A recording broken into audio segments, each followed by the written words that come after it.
Have you ever had a child who's just constantly doing something in your homeschool? Like they're always obsessing about this one thing and they won't do their schoolwork? How many of you moms out there have dealt with this? And you're about to just like pull out your hair. You're like, get off of the piano. What?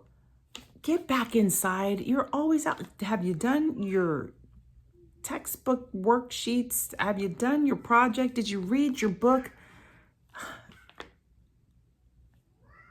That might mean that there's something to this obsession that they have.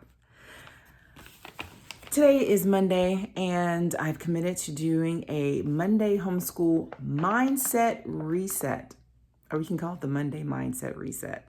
Anyway, I want to talk about resetting our mindset, right? I have been homeschooling for 13 years, and it's been 13 years of a lot of deprogramming for sure. I was a teacher in the public school system, and hey, no shade on public school teachers. You know, we have to do our thing. We have to make things work, right? But everything that's done out in other educational institutions doesn't always have to be brought into the homeschool. And so my personal experience was that I had to get off of the homeschool treadmill, as I was told by a Tina Roberson with Newbie Homeschooler. Man, she really set me on the right course. And I really appreciated everything that I learned in a year. Once a month, I went to, I drove like an hour to go to this 1 hour class and learn everything I need to know about homeschooling, all the different styles, et cetera, et cetera. Needless to say, as the years went by, I just said, you know what, I cannot do these specific styles. I need to go ahead and do the eclectic thing and just kind of pick and choose and let life just kind of set the tone. But you know, we really need to consider having a different mindset from the jump. If you get to homeschool from the beginning, oh man, you are at a beautiful place to start checking out what is actually necessary for homeschooling your kids. Like if they're young, if they're like littles, there's this wonderful video.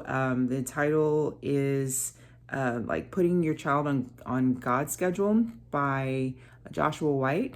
Check that out on YouTube. It really sets you straight as to how children learn and how sometimes we force them to learn some things way too early, which actually offsets the way their mind works and then sets them up for failure later on in life, where they don't know what's wrong with them and why they can't learn, so to speak, or you know what's wrong with them, right?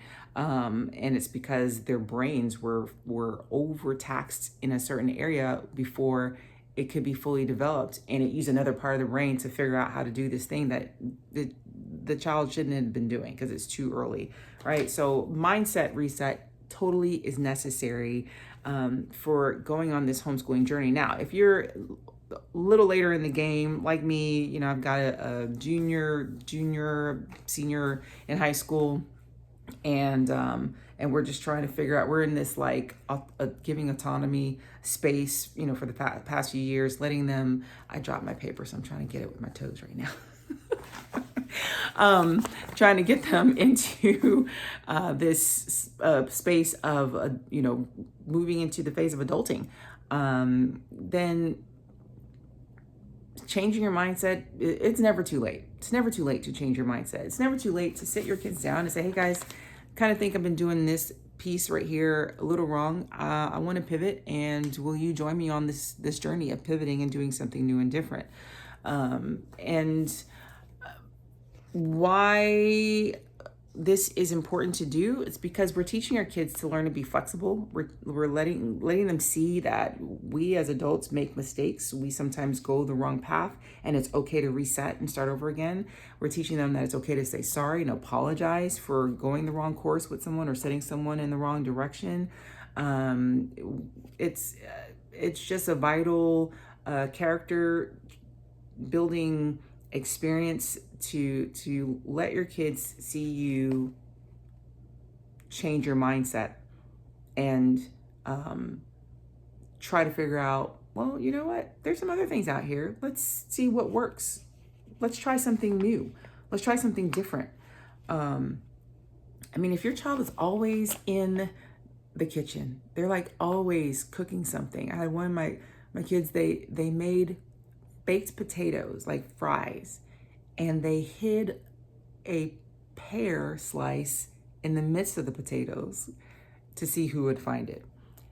They were the creative when it comes to later on in life, they became the baker of the family. And you just kind of have to let them just explore and just have fun with the stuff that they love doing. And in actuality, every single child can do just about every single thing, but each of them will lean heavily in one area, or in a couple of areas more so than the next child. And we have to celebrate that, right?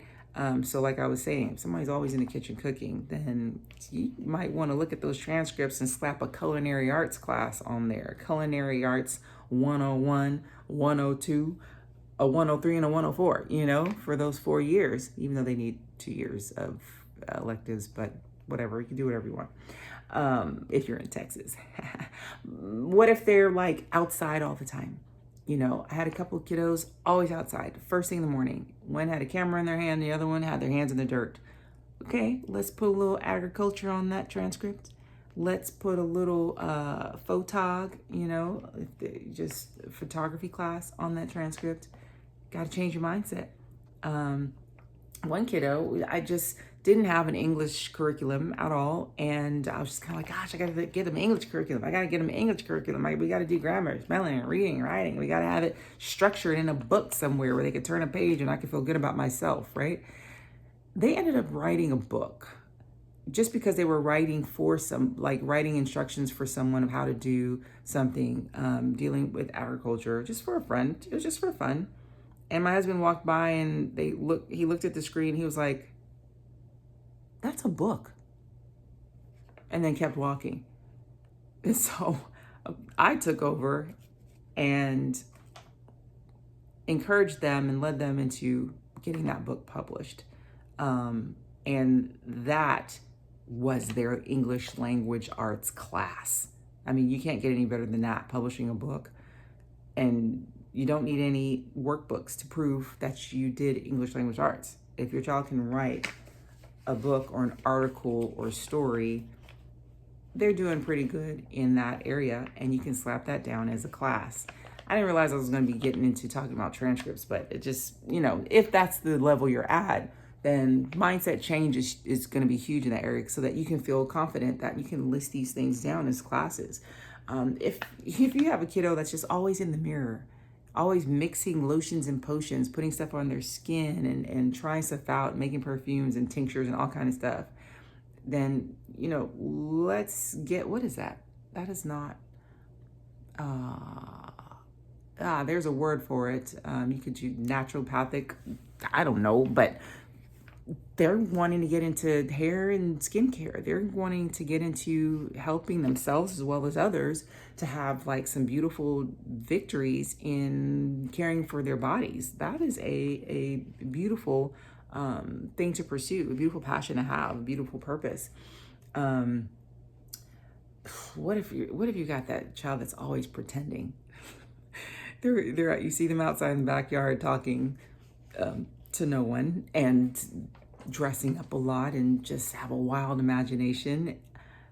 Maybe they need to get into acting, right?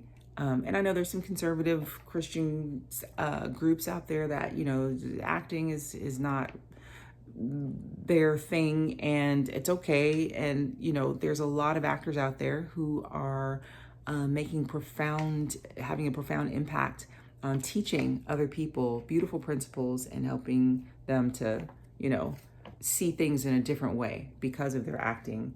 Man, the list can go on when it comes to just having a change of mindset as to how you think about your homeschool, how you think about the educational process.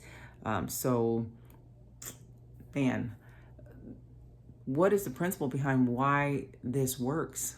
Well, It makes me think, I know I say this all the time, train up a child in the way he should go, and when he's old, he shall not depart from it. As a man thinketh, so is he.